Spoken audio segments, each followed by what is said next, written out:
அனைவருக்கும் வணக்கம். சுயமரியாதை, பகுத்தறிவு, சமூக நீதி கருத்துக்களை கொண்டு தந்தை பெரியார் அவர்களால் உருவாக்கப்பட்ட உலகின் ஒரே பகுத்தறிவு நாளேடு விடுதலையில் வந்துள்ள இன்றைய செய்திகளை பார்க்கலாம். வெள்ளுடை வேந்தர் சர்.பி. டி. தியாகராயரின் பிறந்த நாளான இன்று திராவிட உரிமைக்கு உறுதி ஏற்போம்.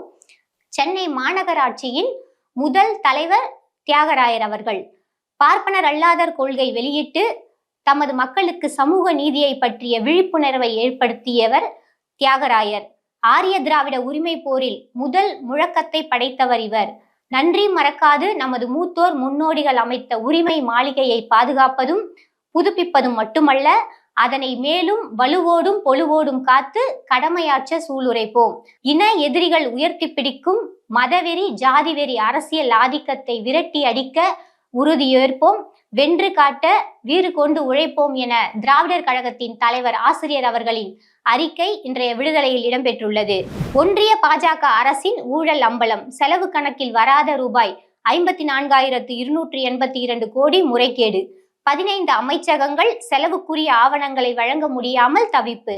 நம் வேறான நீதி கட்சிக்கு நீர்வார்த்து வளர்த்த தந்தையாம் வெள்ளுடை வேந்தர் தியாகராயர் அவர்களின் பிறந்த நாள். மாநகராட்சி மன்ற தலைமை பொறுப்பில் இருந்து சென்னையின் தொடக்க கால வளர்ச்சியில் பெரும் பங்காற்றியவர். எவர் மீதும் வெறுப்புணர்வை காட்டாத பண்பிற் சிறந்தவர்.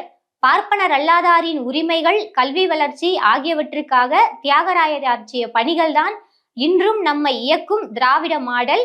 அதன் பயணம் மேலும் உறுதியோடும் தொடரும் என தமிழ்நாட்டின் முதலமைச்சர் முத்துவேல் கருணாநிதி ஸ்டாலின் அவர்கள் தனது சமூக வலைதள பக்கத்தில் தெரிவித்துள்ளார்.